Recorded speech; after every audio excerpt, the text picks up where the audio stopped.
Hello, all, and welcome to another episode of the Unwelcome Access Podcast. As always, I am your host, Ross Edelstein, and first I want to describe our thumbnail for today. Now, I took the oval headshot from the $100 bill of Benjamin Franklin. It's on a purple background, and above it, it says, nothing in life is certain except for death, and below, taxes in much larger font. And he's wearing pixelated sunglasses. Today, we are talking about the disability tax. Now, the image on the screen doesn't have tons to do with it. It is just a photo I like of a South Shore rail car, stainless steel with the logo sort of in the middle. On the right, we have a door, and slightly to the left of that, we have the international symbol of accessibility. Now, we're talking about a topic that is one of my brain children. It's the synthesis of a number of different theories, all put together into one sort of cohesive, overarching concept, the disability tax, which is why I chose Ben Franklin. Now, unlike a lot of taxes that, in theory, are supposed to go to bettering the community, the disability tax is more or less taking resources from disabled people that they would use in other areas, and resources being sort of inclusive. That being said, let's go ahead and get into it with Storytime with Ross. Now, on the screen, we have me driving a locomotive, and it's my normal image. I look very angry, and I'll let you fill in the blank on that if you're listening. But I'm having the time of my life. Now, part of the story that I want to tell today is illustrating sort of one of the more egregious cases that has happened to me personally. Now, I'm autistic, my fiance is autistic.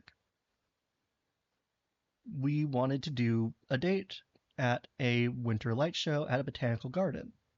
Now, for those of you who haven't been to one of these, lots of lights, often flashing along to music. Very nice, very stimulating. Not exactly the best environment for autistic people. And so, in order to have the best experience possible, I spent $500 on tickets for the two of us. Now, yes, it was a nice romantic gesture, but it was also practical because at that level, you had access to the sort of mansion on site, which was a sort of quiet, peaceful gathering area. Having had previous experiences with this museum, I was not confident that if I needed that space or if my fiance needed that space, we would end up being able to get that because staff would think autism's a kid thing, which it's not. And so I went ahead and spent the extra dough, even though I really didn't have it, because I really wanted to be able to enjoy that experience, and I'd promised I'd do it. Now, could I have just not gone? Yes. But because of those factors, without getting that extra level of support, I would not have been able to have that experience. Now, this is a particularly egregious example because it's about 5 times as much as what 2 regular tickets would have been, if not more. But we'll get into more of that. Now, quick recap on disability models. You have your medical model and your social model. Social model is going to come into play a lot here, but medical model, disability is a part of a person, it is something inherent to them and wrong, and it causes the barriers and needs to be fixed and addressed. An example of this is a building that doesn't have step-free access. Well, if somebody can't use the steps, that's because of their disability, and we need to find a way to fix that. Social model, disability is a part of a person still, but the barriers are usually caused by the choices of others. And making changes to those choices and the broader systems that lead to them will lead to a reduction in barriers overall, as opposed to individually fixing everybody. It also says disabled people don't need to be fixed, period. Same example, the person who can't get up the steps, well, that building was built after the ADA went into effect. There was no reason for it to have steps in the first place without an accessible entrance. In fact, it's illegal for it to. And so it was the choices of the owner to skimp out on building a ramp that led to the barrier. Now, most everything is somewhere in between, right? There is, for example, the common thing I say of I can make the most sensory friendly environment for myself, but a bird lands on the window and starts chirping on a bad day. I'm not going to necessarily be able to block that out. I might get overstimulated. That being said, keep that social model in the back of your head as we go forward. And we're going to talk about sort of the disability tax in particular. Now, I chose this photo over on the right, which is the Empire Builder rounding a curve. You have two locomotives in front, and there's sort of green trees coming up around it. This is the sort of northern long distance route that Amtrak has. And it's also one I took from a roomette, a first class accommodation that I booked because I've been in coach on a full overnight route, and having someone yapping at me for 24 hours straight and not getting when I said, hey, I'm doing my own thing over here, kind of led to a lot of overstimulation. And so to be able to do this, I needed the extra support. That said, I totally could have done another way of getting around, but this is from traveling from Indianapolis to Seattle. It's going to be long no matter where I go. That being said, the disability tax is not only about getting those higher level supports that are often considered luxuries. Being disabled takes more time, money, and energy. And this is something that there's a lot of research on. In this case, because I am more presenting a synthesis of several hundred articles, there's not going to be a full sort of list of things to look at here. That will come in the future when I turn this into an academic paper. But in general, there is a lot of research looking at all of these, whether it's people needing, for example, better jobs, or having to spend more on healthcare because they're disabled, or things like looking at executive function and tiredness as disability traits. We'll come back to these, but in general, the two big things that lead to the disability tax are that often you have to spend more of your resources, again, that money, time, energy, on the same action as somebody else. Again, it's not that you're necessarily having to do something completely different. It's just you're spending more resources looking into it. And often you have to spend resources that you might allocate elsewhere if you're not disabled on disability-specific actions, either separately or in some cases at the same time. In fact, a lot of cases at the same time.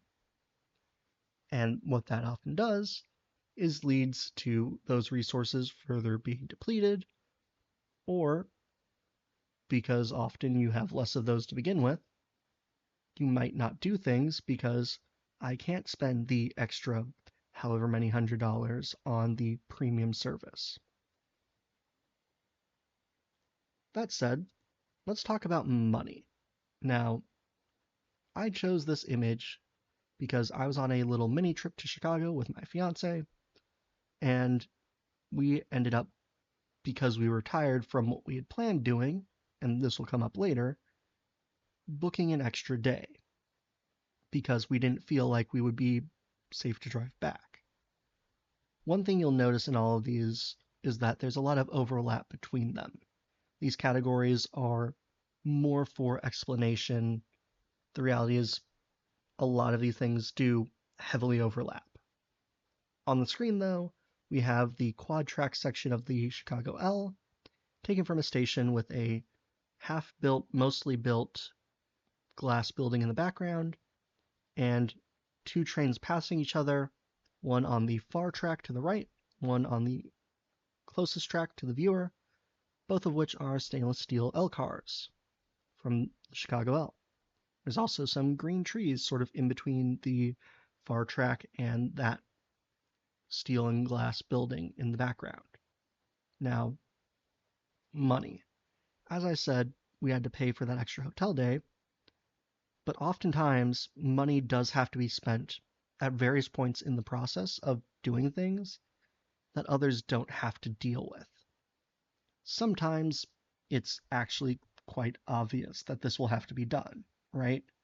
So, for an example, you are kind of going to expect somebody to have to pay for assistive technology, a doctor's visit, a wheelchair, medications, things that oftentimes you might have insurance or other support systems to help with that, but you're still going to have to spend some of your own financial resources to get that, including giving your labor to a company to get health insurance. Some are not so obvious, though.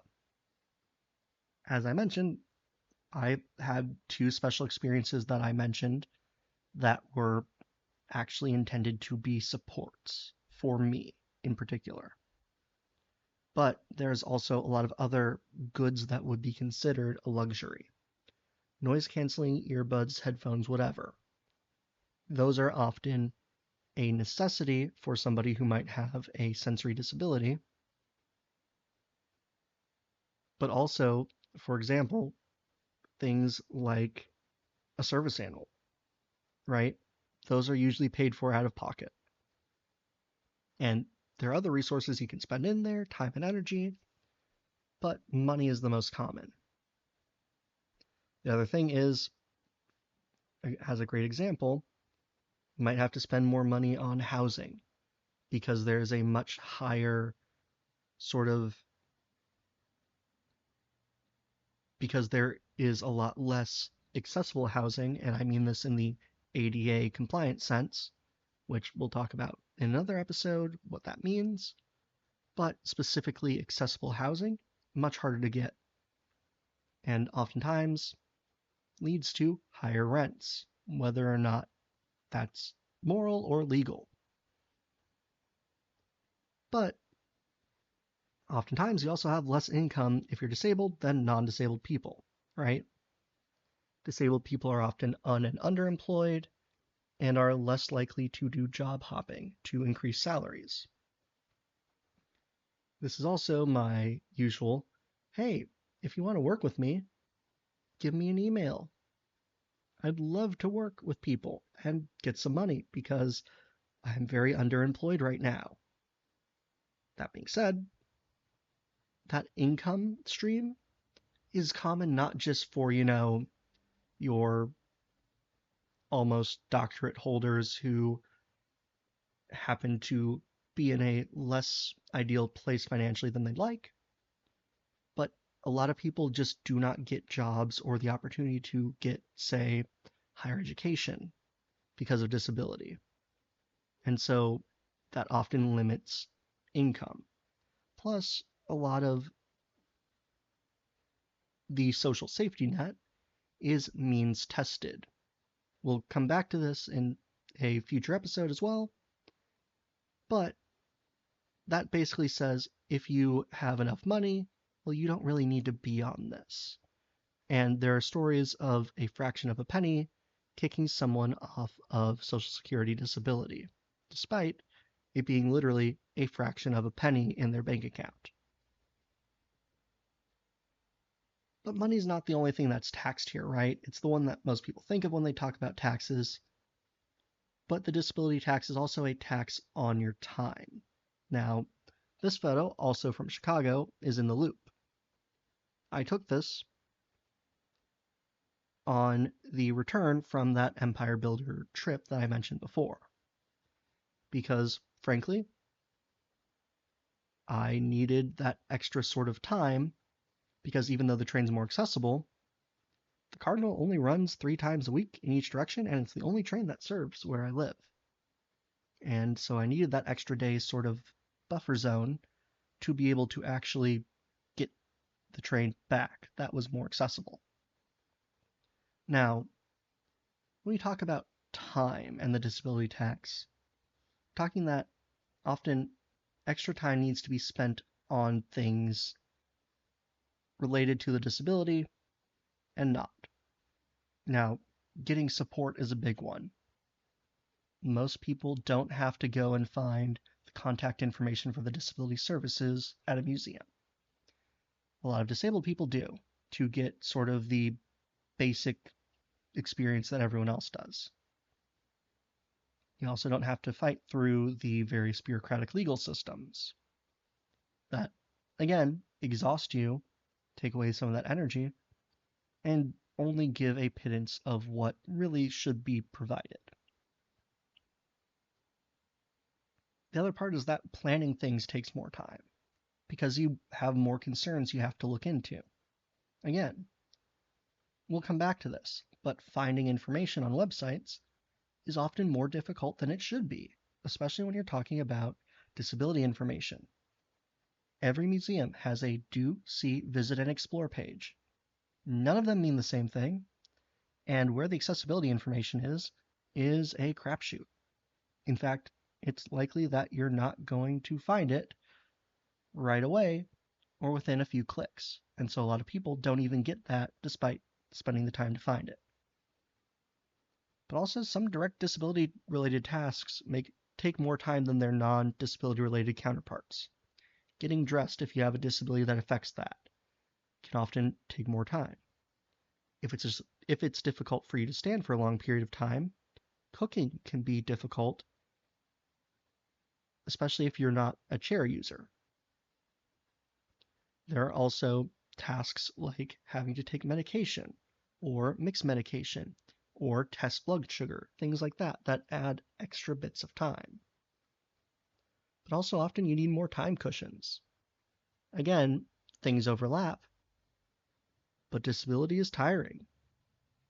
And so you often need that extra time to make sure that all these other things that take more time, if they take extra long, or you run into something that, for example, might make it more difficult for you to get food, you have that cushion so that you can make sure that you can get food, especially if your disability requires certain eating patterns. But our last category is energy, and some disabilities directly limit this.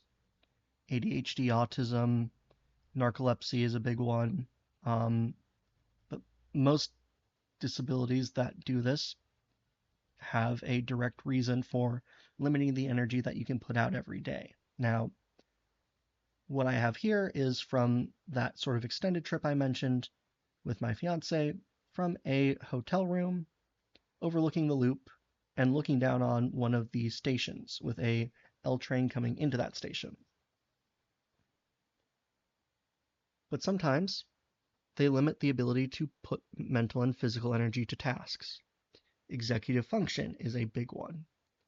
And for those who don't know, it's essentially the ability to get your brain to do what it's supposed to in the most simple terms. But oftentimes, finding the energy to put into those tasks can be more difficult because of disabilities. And it might take more energy to do these tasks too, especially if you know what the barriers are, and it can be emotionally draining.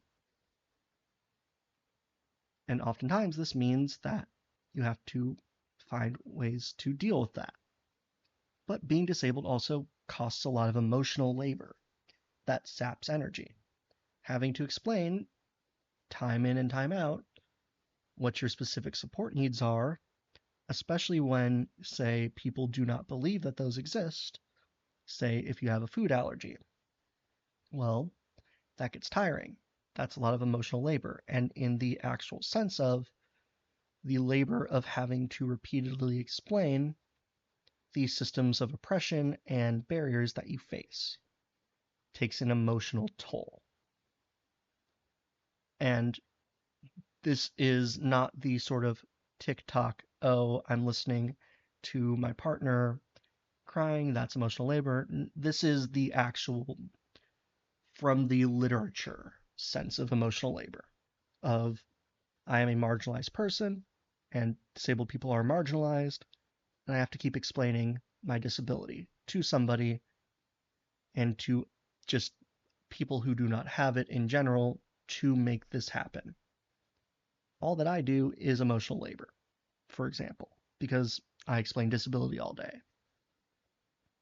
Also, being disabled makes it difficult to recharge, right? Let's say you're somebody who really likes going outside, you get in a car accident, you are a chair user. Well, being outside often is what recharges you. And I will do a park episode soon, but a lot of parks aren't accessible. And if the ones near you and you don't really have ways to get to it anymore when you used to walk are taken away, you lose that main way to recharge. But also because you're spending more time on things and have less money to put towards things that help you recharge, say going out with friends, or buying that new game you're looking for, or eating a nice meal, it makes it harder to just recharge in general. The last thing I want to hit, though, is something called the journey matrix. Now, this is a theory I've been helping develop for a while now, and this is born out of occupational therapy, right? The big thing about the journey matrix is everybody does this.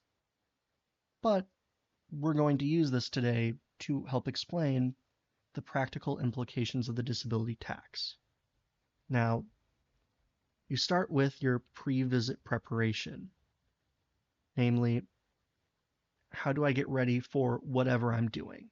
Now, this is meant more for visiting or making that journey, but it can be anything, right? It can be as simple as getting up and getting food from your own fridge. The first thing you have to do is get there once you prepare. You then have the experience, what you're actually doing there. Then you have to get back from wherever your experience is. And then you make meaning. You develop all the thoughts that you have and add them to your sort of repertoire of what you know of the world. And oftentimes that goes back into your next pre-visit, pre-experience preparation, because that is how you develop a lot of your sort of baseline thoughts and knowledge on various topics. Again, you can have these within a journey. For example, if you're taking a long train ride, that might be a journey itself, but it's also getting you to a destination. But let's look at that in practice after a word from our sponsors. Wow, Future Ross, what a great ad. Or maybe there isn't one. As always, our primary sponsor is you, the viewer, over on patreon.com/unwelcomeaccess. However, this space is intentionally left open for disabled people who have a project, a business, something they want to get out there to help platform people who might not otherwise get a chance to share in this sort of format. That said, back to your regular programming, and I hope you enjoy the rest of the episode.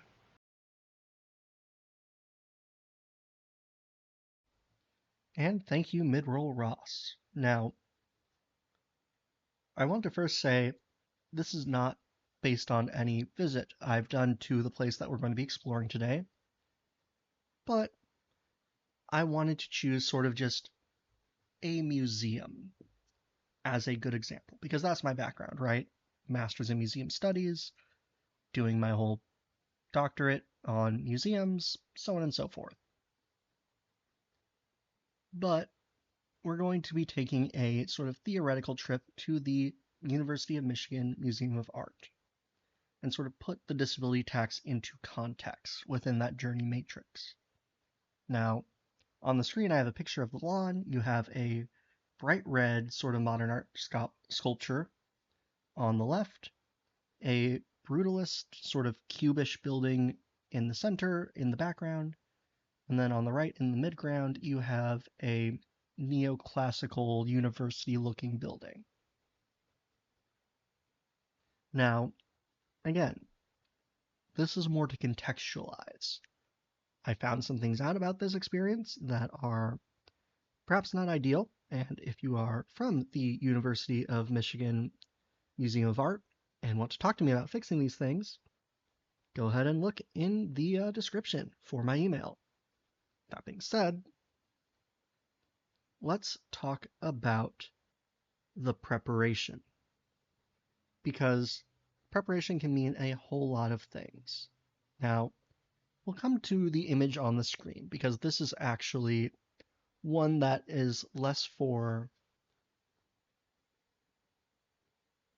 decoration and has an actual thing I want to describe. Now, everybody asks a lot of the same questions. How do I get to where I'm going? Do I need a hotel? What am I going to eat, if anything, during this journey? Why am I visiting? What do I know already, and what can I find out? Now, when you're disabled, you add in an extra layer. Are the ways to get there accessible? Can I even drive myself there in a reasonable amount of time? Now, for the purposes of this perfectly spherical visit to this museum, we'll make the assumption that this is somebody visiting from Chicago who really wants to see a specific exhibit, who has a insert disability here, because I want to hit a number of different considerations. But thinking of getting there, you often have to think about, is the travel accessible, which I've done a whole episode on. And then also transit. Or, again, can I even drive myself? I also have to think of, do I need a hotel? A lot of journeys take a lot of time, and while there are a few hotels that are on the map that is on the screen on the right, which we will come back to, you also have to figure out, are they accessible? Because accessible hotel rooms, much like accessible housing, are a specific legal creation. Now, you also have to figure out food.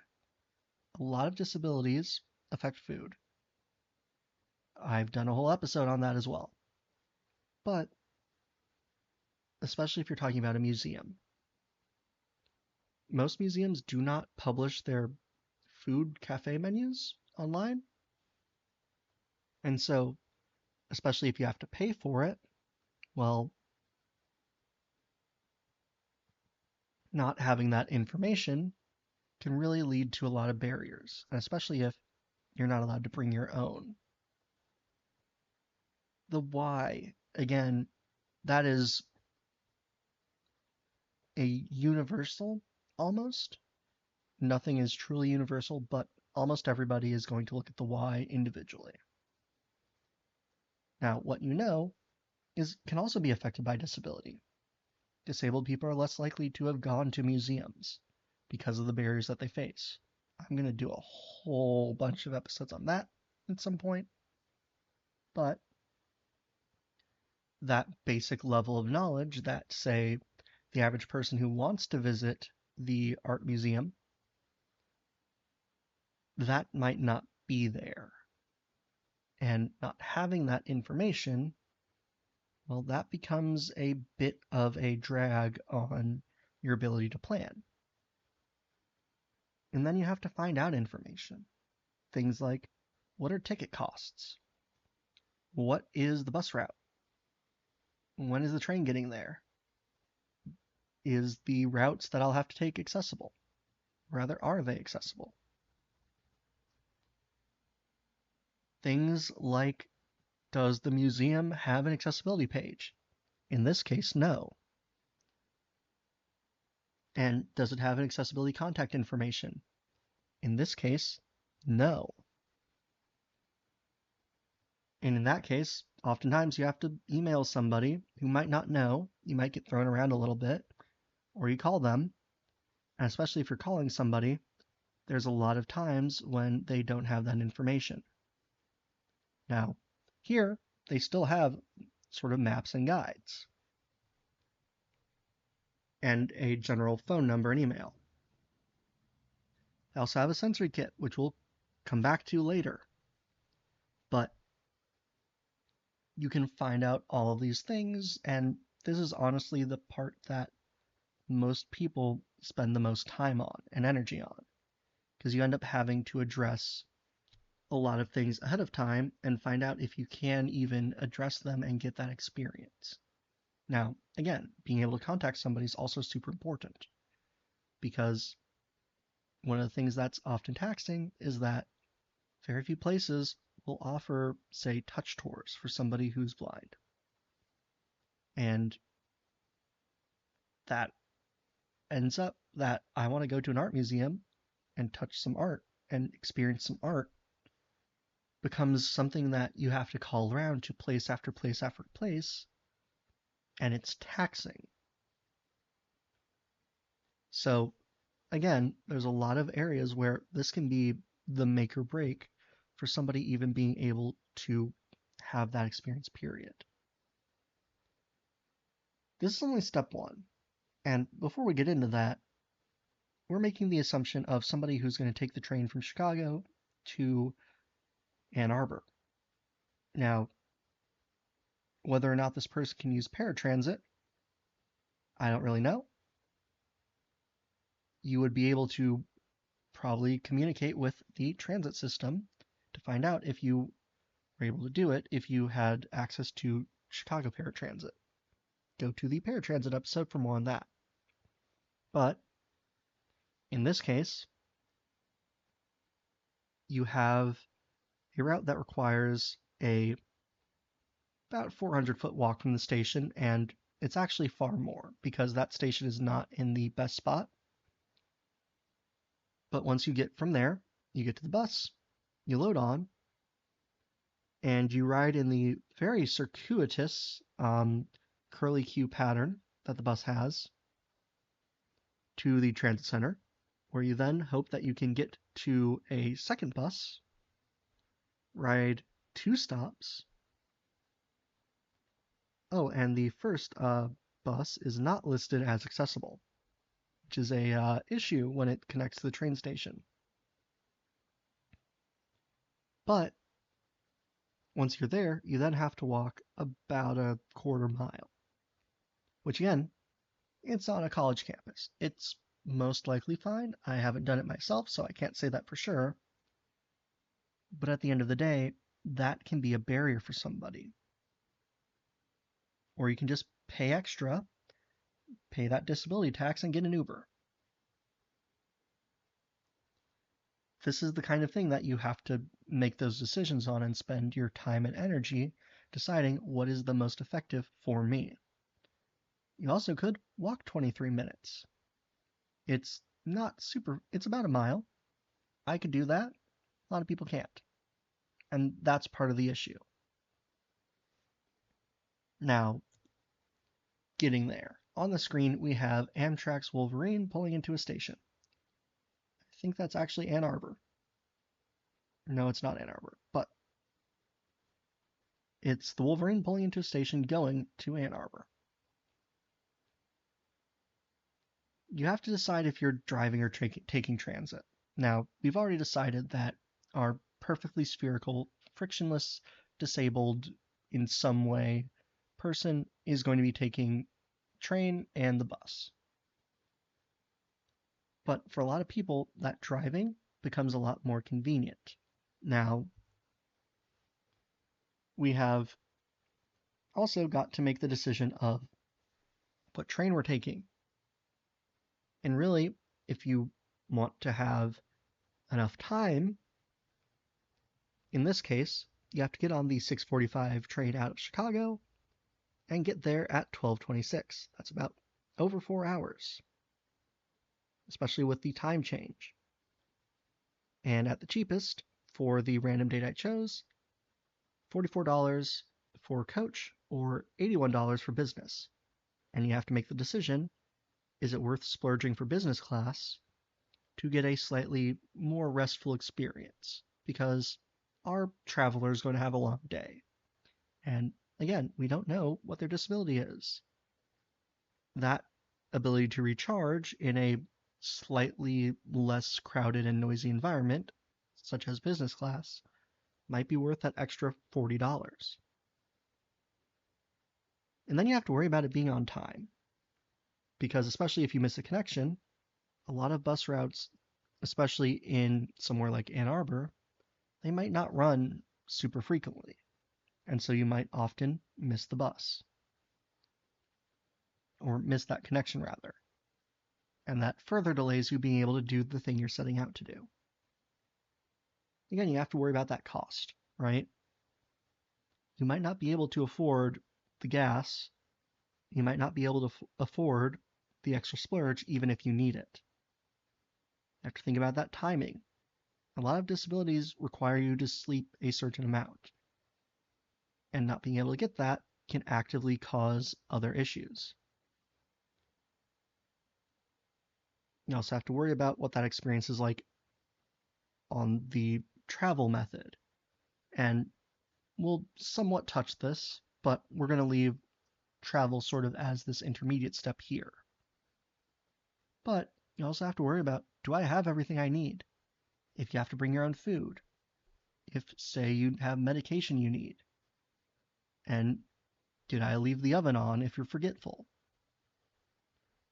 Legitimately, a lot of people will, especially with various anxiety-related disabilities, have that anxiety halfway to the place, and it can ruin the entire trip.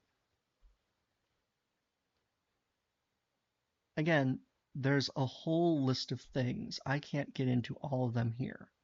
Things like, is the thing even accessible for me? Do they have accessible parking, and is it actually accessible parking?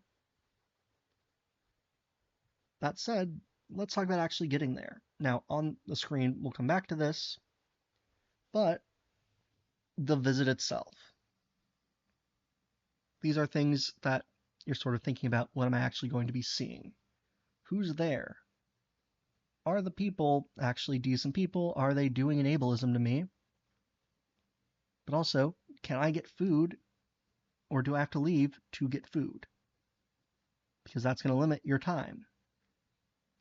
How long do I actually have once I actually get there? Because there's your planned arrival time, and then there's reality. Can't tell you how many times I've planned to get somewhere and been delayed by an accident. But also you have to think about your route through there. Now, for a lot of people who aren't disabled, it's just follow whatever your plan is. For disabled people, especially with disabilities that affect the ability to use your routes, you have to know where the accessible route is. Is it by bathrooms? Is it by all the things that I need? This has to be planned out, and then it has to be made sure of once you're actually there. And then you have to talk to people. And particularly, interacting with people might cause more barriers and take more time, energy, and money. Now, this museum's free. This is a great thing. More museums should be free. All museums should be free and not have to worry about scraping as much money out to run like a business as they can. But they also have sensory kits, and a screenshot from the website of the art museum is on the screen, and we have that sensory kit. It's a pink background with a wide variety of childhood sensory tools, highly colorful ear defenders. You have sunglasses in pink and blue, You have a bubble timer. I actually really like those. You have various clickers, a pop fidget. Again, very basic sensory tools. Now, you might not have known what is in this sensory toolkit. You might need it. But then you get to it, and you're an adult, and this is for kids. And this is going to affect your visit because none of these things are going to be super useful. And also, they're not related to your actual experience. There's not a piece of art in there. This is an art museum. Again, be creative about these things. We're going to do an episode on this for sure. But sensory kits should be related to your thing. Because otherwise, you get the feeling of, this is all a bunch of kids' shit. Why should I feel welcome here? Why did I come 4 hours, wake up at the crack of dawn, and when I needed this support, this is all they had? And I had to go and sort of tell somebody and other myself as a neurodivergent person. But the same thing applies for borrowing a wheelchair or so many other things. That takes energy and is that emotional labor component. And in some cases, you actually have to pay, especially if you say need to bring a bag and oh, we don't actually allow bags, but we can put it in our locker here to make sure it's not safe for a fee. Again, a lot of these things are not necessarily intentionally doing disability taxing because again, the lockers often serve a legitimate purpose, but putting money behind it, again, inadvertently hurts people who are already marginalized. And this covers multiple groups. But so you're done at the visit, you've got to get back. Now, the only train that works with our chosen arrival is the 7 p.m. back. So you now have to kill a couple hours, probably get some food, and you have the choice of a $35 or $73 ride home. And same things often apply, right? Am I driving? Am I taking transit? Is my ride on time? Because again, if you have to make a connection, did I end on time with what I was planning on doing?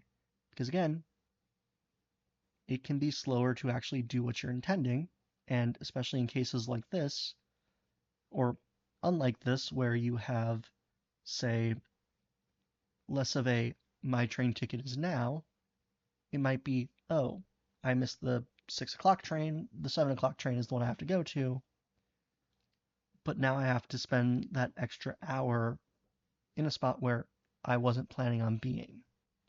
And that's often because disability can lead to needing to spend that extra time on things unexpectedly. I also have to think of how long does it take to get back? The screenshot I have of Amtrak's website shows all that information.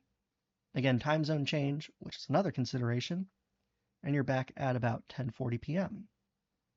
Not too terrible, but we're talking about 6:45 to 10:40 p.m. That's 16 hours.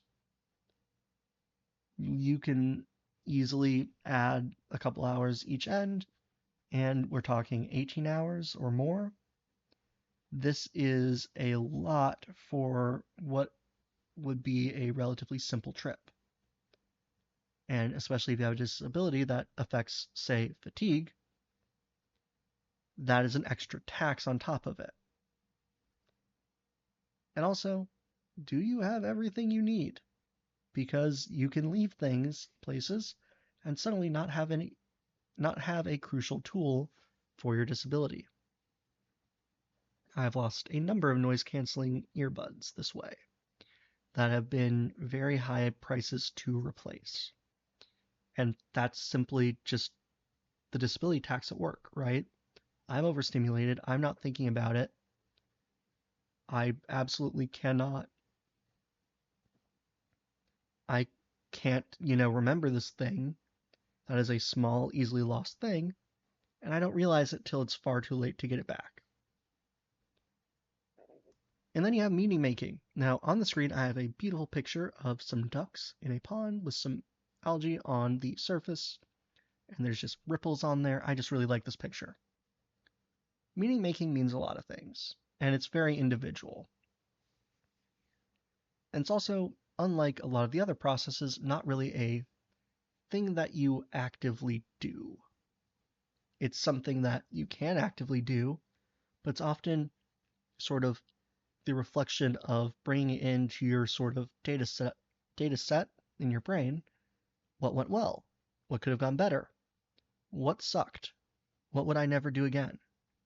And in a lot of cases, those various steps make it harder to have that positive relationship with the meaning of your journey.